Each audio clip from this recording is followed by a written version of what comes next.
Dieu n'avait pas dit que tu vas échouer.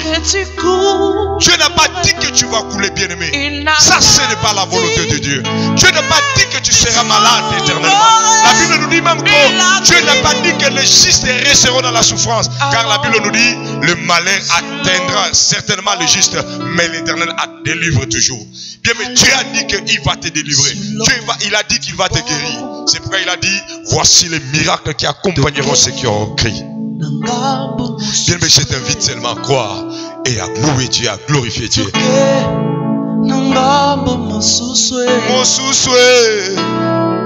Toke na ngambo mosuswe, toke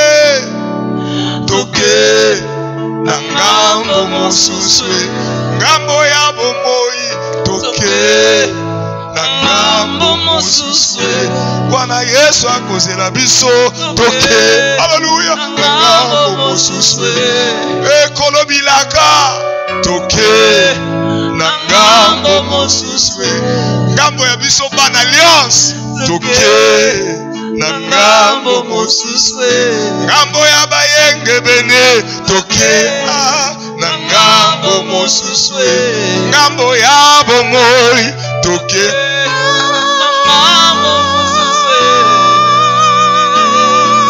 toke na ngambo mosuswe, ngambo ya lisekwa, toke na ngambo mosuswe, wana kopangwisa biso lina biso, toke na ngambo mosuswe. Shalom, shalom. Est-ce que nous pouvons acclamer Dieu? Comme tu sens maintenant la présence de Dieu, j'aimerais partager ensemble avec vous, avec toi qui me suis, un message, un court message pendant quelques minutes qui s'intitule « Quand est-ce que j'ai échoué ?» Quand est-ce que j'ai échoué? C'est une question que beaucoup d'entre nous se posent quand il est déjà dans l'échec. Mais aujourd'hui, je n'aimerais pas seulement que nous le posons quand nous sommes dans l'échec, mais nous que nous puissions déjà comprendre cela aujourd'hui pour nous permettre, n'est-ce pas, à anticiper les choses, pour nous permettre à reprogrammer les choses, pour nous permettre à reprogrammer cette fois-ci la réussite. Bien, mais oui, il arrive parfois dans la vie où les gens échouent. L'échec peut arriver à tout le monde. L'échec peut arriver à tout le monde. Un pasteur peut échouer. Même un apôtre peut échouer. Une église aussi peut échouer. Mais le problème, quand est-ce que l'échec commence? Les gens parfois n'appréhendent pas cela. Ils se retrouvent. Ils se voient dans l'échec et ils s'étonnent. Et même parfois l'échec de nos enfants. Quand est-ce que j'ai échoué dans l'éducation de ces enfants? Quand est-ce que j'ai échoué dans mon métier? Quand est-ce que j'ai échoué dans mon ministère? Comme je l'ai dit, c'est une question que beaucoup se posent. Mais souvent, nous nous rendons compte que quand il est déjà trop tard. Sauf qu'aujourd'hui, j'aimerais qu'ensemble avec vous, que nous puissions, n'est-ce pas, nous rendre compte avant, comprendre ce mystère. Comment est-ce que les gens échouent? Quand est-ce que les gens échouent? À quel moment l'échec est arrivé? À quel moment le malheur est entré? À quel moment les problèmes ont commencé? Après, à quel moment les choses ont basculé? À quel moment tout a été gâté? C'est cela que j'aimerais que nous puissions parler. Et ici, nous lisons ensemble avec vous l'histoire d'Isaac. Isaac, c'est un homme qui a reçu. Et à partir de cette histoire, nous allons toucher quelques points pour comprendre la réussite d'Isaac. Je suis dans Genèse chapitre 26, premier verset. Il y eut une famine dans le pays, outre le premier famine qui eut lieu du temps d'Abraham. Et Isaac alla vers Abimelech, roi des Philistins, à Guérar.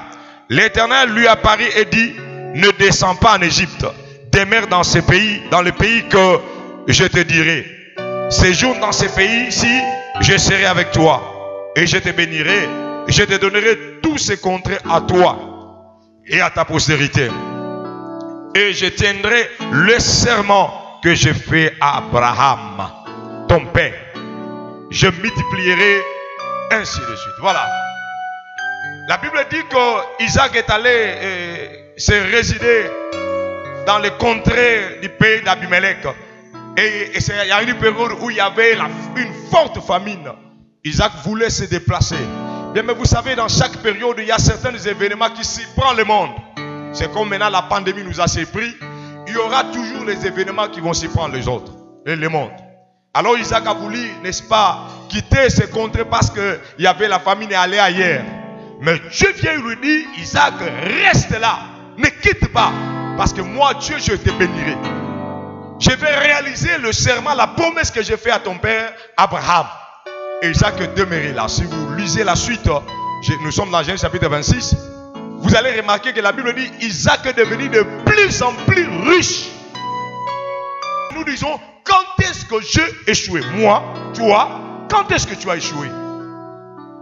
Peut-être que tu te retrouves dans l'échec. Tu ne sais pas quand est-ce que tu as échoué. Bien aimé, aussi longtemps tu ne sais pas quand tu as échoué, tu échoueras encore.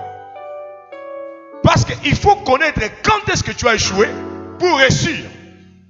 Ou bien pour sortir de l'échec. La fossée d'où tu es entré, tu peux t'en sortir. Tu peux en sortir que si tu connais, n'est-ce pas, la voie par laquelle tu es entré. C'est comme lorsque nous entrons dans une maison. Si nous voulons sortir, comme nous connaissons la porte où nous sommes entrés, nous pouvons, n'est-ce pas, facilement entrer par cette porte-là et sortir par cette porte-là. Quand est-ce que nous avons échoué? Lorsque nous lisons l'histoire d'Isaac, nous comprenons une chose. La Bible dit, Isaac, la famine est entrée dans les contrées où il habitait. Bien, écoutez-moi bien. La difficulté peut bien arriver. Des situations imprévues peuvent bien arriver dans nos vies, dans nos affaires, dans nos maisons. Ça peut arriver. Il est probable que, à une certaine période de ta vie, tu te retrouves dans des moments difficiles. Ça arrive. Ce n'est ni la première fois, ni la dernière fois.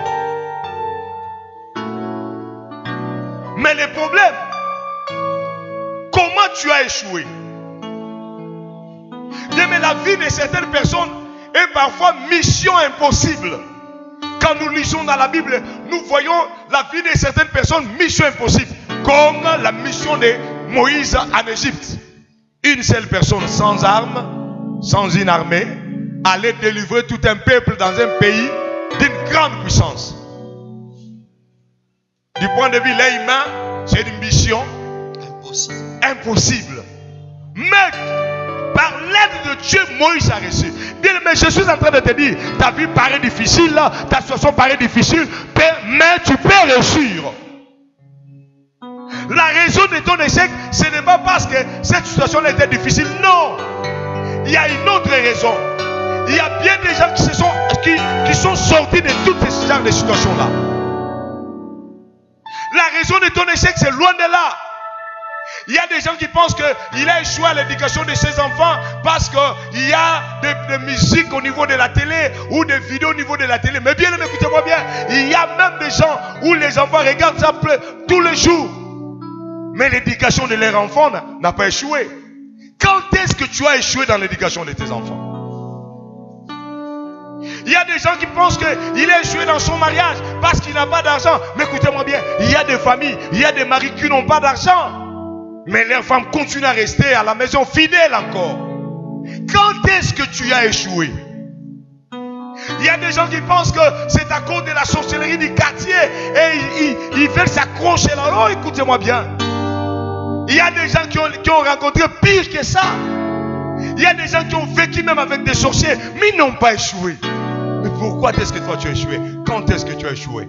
J'ai toujours dit, la Bible nous dit, Abraham, le combat qu'il a livré, c'était dans la vallée de Sheba. La vallée de Sheba veut dire là où c'est mesuré des rois. C'est-à-dire là où c'est mesuré des rois. D'abord, Abraham n'était pas roi, mais Abraham est allé là et il a vaincu dans cette bataille-là. Mais tu peux aller dans un monde de concurrence, dans une entreprise où il y a des occultistes, dans un quartier où il y a des démons, des sorciers de tout genre.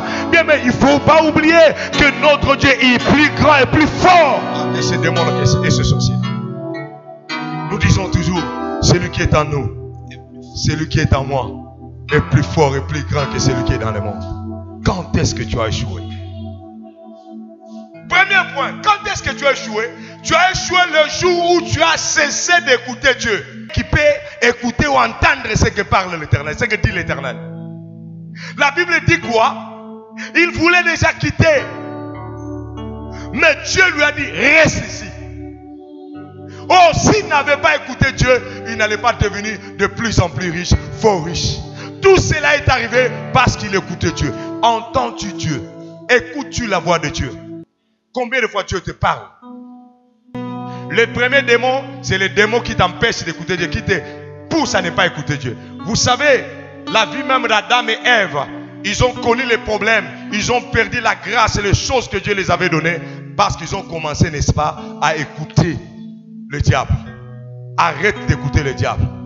Même pour donner Dieu, quand Dieu te dit fais ça, fais cela. Vous savez, le diable a toujours utilisé la même stratégie depuis le temps ancien jusqu'à aujourd'hui. La stratégie de délocaliser quelqu'un de lui et de sa bénédiction. J'aimerais vous révéler quelque chose. En tant que créature de Dieu, espèce que Dieu a créée, chaque espèce que Dieu a créée, comme les arbres et les animaux, chacun de nous a un terrain où Dieu l'a placé. Tu ne peux pas prendre l'ours polaire, l'amener au Congo. Et tu ne peux pas prendre l'okapi du Congo, l'amener au pôle Nord. Il va mourir. C'est-à-dire, lorsque Dieu crée quelqu'un, il donne à chaque être humain un terrain de prédilection, c'est-à-dire son terrain de bénédiction. Et c'est ce terrain-là que tu seras béni. Dieu peut te donner une grâce. Il te crée, il veut que tu sois par exemple au Bas-Congo. Mais toi, tellement que tu aimes la musique de Kinshasa, tu quittes le Bas-Congo, venir vivre à Kinshasa, tu vas commencer à jouer et à souffrir. Ta souffrance est d'abord liée à ce démon-là de délocalisation. Tu n'es pas sur la terre que Dieu a voulu que tu sois. Bien, mais sois fier d'être là où Dieu veut que tu sois. Regardez dans le jardin d'Éden. Tout ce que le diable voulait, c'est faire quitter Adam et Ève au jardin d'Éden. Le jour où Adam et Ève vont quitter le jardin d'Éden, c'est ce jour-là qu'ils ont commencé à souffrir. Ils sont entrés dans la terre que Dieu n'avait pas voulu qu'ils soient. Parce que lorsque Adam et Ève ont été créés, ils ont été créés pour être dans le jardin d'Éden. C'est ainsi qu'ils seront bénis. Mais le diable a tout fait, a orchestré jusqu'à ce que Ève et Adam soient chassés. Il y a des gens que le Elohim a voulu que tu sois en France à ce moment ici. Mais le diable a tout fait pour que tu rates les voyages, que tu continues à rester ici. Or, cette terre ici, peut-être pour toi, ce n'est pas ta terre de prédilection. Moi, j'étais ailleurs. Dieu m'a ramené ici. Parce que Dieu m'avait dit que c'était ma terre de prédilection. J'étais comme tous les autres jeunes. Je me disais, foi comme pour c'est-à-dire, je vais mourir en Europe. Mais Dieu m'a dit, ma terre n'était pas là. Et quand je suis rentré à Kinshasa, je suis rentré comme, j'allais dire, conseiller d'un grand monsieur. Et j'ai travaillé, j'ai payé même l'argent de garantie, les loyers de l'église avec ma poche parce que j'étais sur la terre où Dieu a voulu que je sois. À l'étranger où j'étais, je n'étais pas béni comme je l'ai été ici, sur la terre où Dieu m'avait donné. Chacun de nous a une terre. Bien-aimés pasteurs, écoutez-moi bien. Chacun de nous a une terre. Il y a des pasteurs qui disent, oh non, je vais aller bâtir l'église, par exemple, à tel coin, parce que là-bas, il y a des hommes riches. Tu vas souffrir si cette terre-là n'est pas une terre où Dieu t'a donné. Ce n'est pas les hommes qui bénissent les gens, mais c'est Dieu qui bénit. C'est pourquoi la Bible dit, ce n'est que la bénédiction de l'Éternel qui enrichit et le fait suivre de quel chacun. Pourquoi tu veux être selon tes calculs? Isaac aussi calculé. Il a dit, il y a la sécheresse ici, je dois quitter. Mais Dieu lui a dit, ne quitte pas. Prie aujourd'hui que Dieu te place, que Dieu t'amène sur ta terre de prédilection. Est-ce que tu es avec moi? Lève ta main là où tu dis, Seigneur, amène-moi sur ma terre. Continue encore avec moi, dis, Seigneur, amène-moi sur ma terre. Bien, mais c'est Dieu qui a créé toute la terre. Mais Dieu appelle Abraham. Il dit, Abraham, quitte le pays de ton père, quitte là où je suis tué, et moi l'Éternel, je te bénirai. Pourquoi Dieu ne le bénit pas là où il était? Pourquoi il faut qu'il quitte? Bien aimé, il y a des gens, pour que tu sois béni, tu dois te délocaliser. Tu dois être là où Dieu veut que tu sois. Les démons de caractère. Vous savez, tu as échoué le jour où tu as laissé les démons de caractère prendre le contrôle de ta vie. Nous avons des caractères qui sont des démons qui nous détruisent, qui nous amènent à l'échec. Par exemple, les démons de procrastination. Procrastination veut dire quoi? Reporter les choses qu'on peut faire aujourd'hui, on les reporte pour demain. Il y a des gens, quand on lui dit, écoutez, commence à apprendre de la menuiserie, il dit, je vais commencer, moi, d'ici au mois de août, je vais déjà commencer. Maître, je viendrai. On lui dit, fais ça. Il dit, écoutez, je vais commencer. On commence à garder l'argent maintenant. Tu épargnes quelque chose en caisse. Il dit, bon, je vais commencer à épargner, mais au mois de septembre. Toi, tu ne fais que reporter les choses que tu peux faire. Commence à écrire un livre maintenant. Tu dis, je vais écrire un livre, mais pas aujourd'hui. Bon, je vais commencer, je me prépare. Depuis que tu as commencé à te préparer, quand est-ce que tu vas finir de te préparer et te lancer? Bien aimé, dans la vie, il faut oser. Il faut commencer. Amen. Ne continue pas à reporter les choses. Il y a encore un autre démon. Avant même de parler de cet autre démon-là, lorsque Isaac voulait creuser des puits, il ne disait pas que je vais creuser demain. Il disait je vais creuser. Il creuse aujourd'hui. Il faut savoir faire quelque chose maintenant. N'attends pas demain. Commence maintenant. Deuxième chose, c'est le démon de colère. Bien, mais beaucoup de gens échouent dans la vie à cause de la colère. Regardez même Moïse. Pourquoi Moïse n'est pas entré en Canaan? À cause de la colère. Tu as échoué le jour où tu as laissé la colère prendre la place de la direction de ta vie. À cause de la colère, tu as chassé ta femme, tu as chassé les enfants. Regarde maintenant, les enfants sont chez la belle-mère. Les enfants sont quelque part. Tu les as chassés parce que tu étais conduit par la colère. Maîtrise la colère. Regarde, n'est-ce pas, comment est-ce que tu as créé ton divorce? Tu as quitté ta maison à cause de la colère. Au moment où je pars, tu regrettes déjà. Mais tu ne sais plus revenir en arrière. Pourquoi? Parce que la colère avait pris la place. Bien, écoutez-moi bien. Il n'est pas trop tard pour réparer. Humilie-toi. La Bible dit, Dieu résiste aux orgueillés, mais fait grâce aux humbles. Sois humble. Un enfant de Dieu est humble. Un autre démon, c'est quoi? Le démon d'incompréhension. Il y a des gens qui sont spécialistes aux incompréhensions. Ils amènent les incompréhensions même à l'église. Quand les pasteurs prêchent ça. À la fin, lui entend une autre chose. Vous savez, il m'est arrivé, après la prédication, une maman vient me voir. Elle m'explique les choses que j'ai prêchées. Vous savez que moi-même, je ne m'y retrouvais pas. Je me disais, est-ce que c'est moi qui ai prêché ça? Donc, elle a entendu ce qu'elle voulait entendre. Incompréhension. Incompréhension dans ton mariage, incompréhension dans ton travail, incompréhension dans la vie, incompréhension dans les quartiers où tu habites. Bien, mais l'incompréhension amènera ton échec. Un autre démon. Les démons de lourdeur. Nous, on appelle ça encore goï-goï. Les gens qui refusent de travailler. Bien, mais dans la vie, écoutez-moi bien. La Bible dit, celui qui ne travaille pas ne mange pas non plus. Il ne faut pas que tu dors jusqu'à 15h, jusqu'à 13h, jusqu'à 12h. À 12h, tu te réveilles pour manger. Et puis encore, tu vas bien aimer la vie, appartient au courageux. Il faut savoir chercher dans la vie. Il faut savoir faire quelque chose. N'attends pas avant de commencer à avoir déjà une grande entreprise, un grand boulot. Commencez même avec un petit rien. Commence même à vendre de l'eau. Ne fût-ce que vendre de l'eau. Tu verras que ta réussite viendra. Amen. Tu as échoué parce que tu es trop lourd dans la vie. Un autre démon, c'est le démon de presser dans la vie. Il y a des gens qui sont pressés de réussir. Ils veulent réussir maintenant. On ne réussit pas maintenant. Les gens qui ont réussi dans la vie, ils ont fait des sacrifices. Ils ont fait des pas. Le premier, le deuxième, le troisième pas qu'ils ont fait, ils ont connu des problèmes, des difficultés. Ils ont rencontré des épines de blocage. Ils ont eu mal, ils ont saigné, ils ont eu des suyeres, mais ils ont persévéré. Ils n'ont pas arrêté. Ne sois pas pressé, pasteur, ne sois pas pressé de réussir dans la vie. Telle est montée, telle a monté, gloire à Dieu. C'est lui. Amen. Ne sois pas pressé d'être comme les autres. Tu ne sais pas le parcours de l'autre là. Parce que tel a 4-5 jeeps, tu veux avoir les 4-5 jeeps aujourd'hui. Tu vas détruire ta vie. Et c'est là où tu vas commencer à échouer. Quatrième des choses pour terminer. Tu as échoué le jour où tu as perdu ton héritage. Les démons de manque d'héritage. Bien aimé, beaucoup de gens ne réalisent pas ces choses-ci. Le diable nous fait échouer déjà à partir de l'héritage. Il y a beaucoup de gens qui naissent, qui grandissent sans héritage. C'est-à-dire, tu es né, ton père est mort, il t'a rien laissé. Nous appelons ça chez nous des efforts perso. Les gens qui survivent d'eux-mêmes, qui doivent fournir eux-mêmes des efforts. Mais c'est aussi un début de l'échec. Je vais vous expliquer. Un avion voyage au ciel. Mais avant que l'avion voyage, il a besoin d'une piste pour décollage.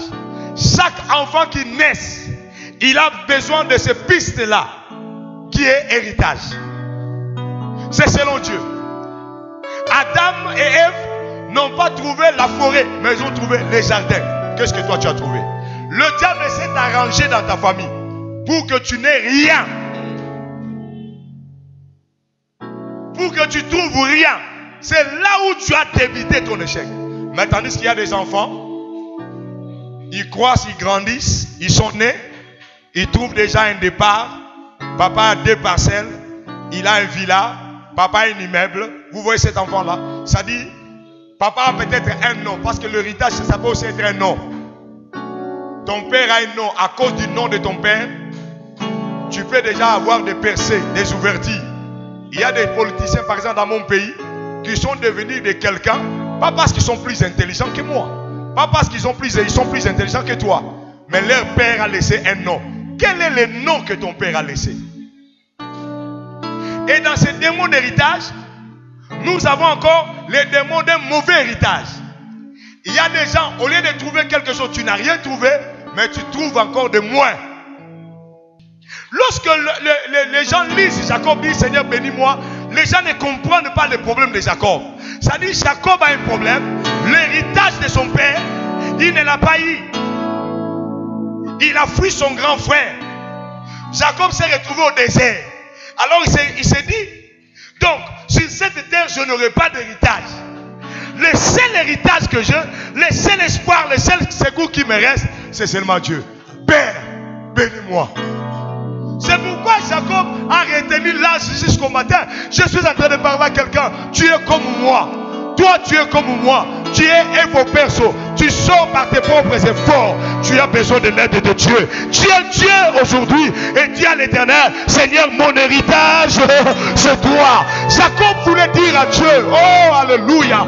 Dieu, je n'ai pas d'autre héritage. Mon seul héritage, c'est toi. Papa m'a rien laissé.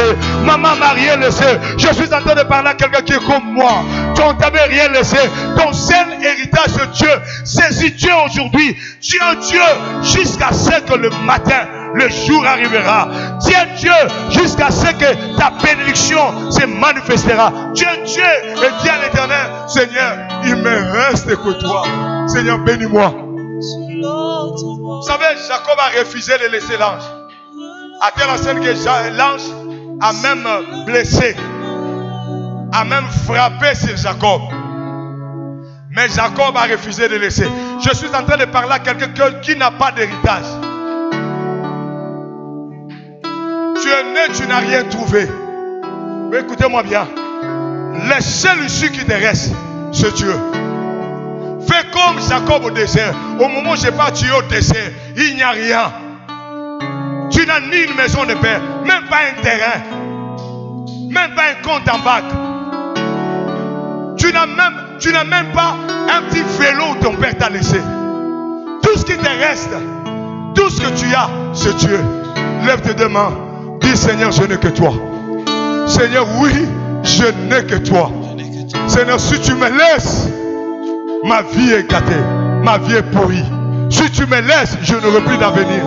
Fais comme Jacob cette nuit-là. Il a retenu l'ange jusqu'au matin. C'est-à-dire jusqu'à l'apparition du jour. Jusqu'à l'apparition du jour. Le jour qui est Jésus, qui est le soleil levant. Je suis en train de parler à quelqu'un. Le soleil va se lever dans ta vie. Je sens une forte onction. Je sens la puissance de Dieu. L'onction est là. Le soleil se lèvera dans ta vie. Le soleil se lèvera dans ta vie. Le soleil se lèvera. Tu es encore fort. Il y a quelqu'un qui est en train de tenir Dieu. Je sens que quelqu'un t'a tenu Dieu maintenant. Tu es encore fort. Dis Seigneur, je n'ai que toi. Seigneur, je n'ai que toi. Seigneur, bénis-moi. Parce que toi, mon héritage. Je n'ai personne d'autre que toi. Je n'ai personne d'autre que toi. Bien, écoutez-moi bien. Dieu peut te bénir même au milieu de démons, au milieu de sorciers, au milieu de... Bien, mais écoutez, Jésus est né dans quel milieu? Un milieu hostile, où il y a un roi qui ne l'aime pas, où il y a des gens qui ne l'aiment pas. Mais c'est là où, n'est-ce pas, sa gloire a apparu. C'est là où son étoile a apparu. Dieu est capable de te bénir dans un tel milieu. Lis l'histoire de Jacob et d'Isaac que nous avons lu. Isaac a été même chassé par Abimelech. Il a été chassé. Mais c'est là où Dieu l'a béni. Le deuxième point, toujours dans le démon d'héritage, nous avons le démon de la destruction d'héritage. C'est-à-dire, on vous avait laissé quelque chose, mais le diable a détruit. Isaac, son père avait laissé des puits, mais le peuple d'Abimelech, ils ont enterré ces puits-là. Vous savez pourquoi? Pour les pousser à avoir un éternel recommencement. Dans ta vie, tu ne fais que recommencer. Tu ne fais que recommencer à zéro. Tu as eu une maison, de 2 chambres, n'est-ce pas? Studio, chambre, salon, appartement. Au moment où je parle, tu es revenu encore en arrière. Tu cherches encore l'argent pour trouver une garantie. Bien, mais quand est-ce que tu vas aller de l'avant et faire 1, 2, 3, 4, 5 pas? Parce que quand toi tu fais un pas, tu reviens toujours en arrière. Tu as envoyé un emploi, n'est-ce pas? Tu commençais à travailler, tu commençais même à t'organiser. Mais au moment où nous parlons, tout, n'est-ce pas, est perdu. Tout est par terre. Dans ta vie, il y a ces démons-là d'éternel recommencement. Tu fais que reprendre à zéro. On détruit ton héritage. Même l'héritage que ton père t'a laissé a été détruit. Même l'héritage que toi-même tu as, n'est-ce pas, créé, fabriqué, a été détruit. Dis avec moi, dans le nom puissant de Jésus-Christ, laisse les démons de destruction de l'héritage qui se tiennent devant moi, les démons de l'éternel recommencement puissent quitter le devant de moi, puissent être anéantis au nom de Jésus-Christ. Tu ne peux pas dans ta vie toujours faire que recommencer à zéro, recommencer à zéro, recommencer à zéro. Il faudrait que cette fois-ci, tu aies une maison. Après cette maison-là, des chambres ou appartements loués, et qu'après cela, tu quittes pour avoir une autre maison ou bien pour acheter une parcelle. Il ne faut pas que chaque fois que tu puisses que faire le recommencement, l'éternel recommencement, ce n'est pas bien. Pour aujourd'hui, parce qu'à cause du temps, nous allons nous arrêter ici et nous allons continuer prochainement. Que l'Éternel vous bénisse. Est-ce qu'on peut acclamer très fort? Nous allons chanter, je vais prier pour toi. Les choses que tu as entendues, prie ensemble avec moi. Dis Seigneur, aide-moi. Là où tu as trouvé que Dieu t'a parlé, dis Seigneur, aide-moi dans ce domaine. Aide-moi dans cette partie. Donne-moi la force. Prie au nom de Jésus. Béni soit le nom de Dieu. Que tu coulerais. Maintenant, laisse-moi prier pour toi. Il n'a pas dit. Lève tes deux mains, regarde. Que tu semblerais. Lève tes deux mains, bien-aimé. Je crois à un Dieu. Il a dit. Ce message, c'est Dieu qui m'a donné. Allons et Dieu est là avec moi. Dieu est là avec moi. Lève tes deux mains vers moi. Je vais prier pour toi. Allons sur l'autre bord. Alléluia. Allons sur l'autre bord. Il n'a pas dit. Il n'a pas dit. Vous avez compris? Il n'a pas dit que nous allons échouer. Que tu coulerais. Dieu n'a pas dit que nous allons échouer. L'échec ne vient pas de ça. Tu sombrerais. Il a dit. Tu as commencé à le laisser dans ta vie. Au nom puissant de Jésus-Christ, laisse que Dieu maintenant te donne la force de réparer tes erreurs, de reprendre la vie et de réussir. J'ai prié pour la réussite de quelqu'un maintenant. J'ai prié pour la réussite de quelqu'un. Il y a quelqu'un qui va commencer une entreprise. Voilà. Je vois quelqu'un commencer une entreprise. Commencer des petites affaires. Et la main de Dieu sera dans ces affaires-là. Et Dieu va te bénir. Je vois quelqu'un prendre maintenant une décision de demander pardon. Voilà, parce que tu te mêles devant Dieu, Dieu va être avec toi et il va te faire grâce. Lorsque la bonté et la bénédiction de Dieu t'accompagnent, sois béni, commence à écouter Dieu, vis la grâce de Dieu. Et si Dieu te demande de faire quelque chose, bien-aimé, fais cela dans le nom puissant de Jésus-Christ. Je ne sais pas qu'est-ce que Dieu te demande de faire. Peut-être Dieu te demande de demander pardon. Peut-être Dieu te demande de commencer une affaire. Peut-être Dieu te demande de faire une offrande. Je ne sais pas ce que Dieu te demande. Peut-être Dieu te demande d'entrer à un programme de jeûne et prière. Ce que Dieu te demande de faire, obéis seulement. Ce n'est pas moi que tu obéis, mais tu obéis à Dieu. Écoute la voix de Dieu. Sois béni Au nom de... Oh, alléluia. Dieu me demande encore d'insister. Il y a quelqu'un qui m'écoute maintenant. Ne résistez pas parce que c'est la voix de Dieu. C'est Dieu qui te demande de faire ça. Fais ce que Dieu te demande de faire. Pas moi, mais ce que Dieu te demande de faire. Que la bénédiction de Dieu soit avec toi. Je vois la main de bénédiction de Dieu qui est descendue. Voilà le ciel est ouvert. Je vois la main de bénédiction de Dieu qui est descendue. Je vois un enfant qui descend. Je vois un enfant. Il y a quelqu'un que Dieu te bénit par un enfant. Je vois une bénédiction. La main de bénédiction est descendue. Parce que tu vas obéir, tu vas faire ce que Dieu t'a demandé de faire. Voilà, la bénédiction est là. Tu seras béni. Reçois cette bénédiction au nom de Jésus-Christ. Amen.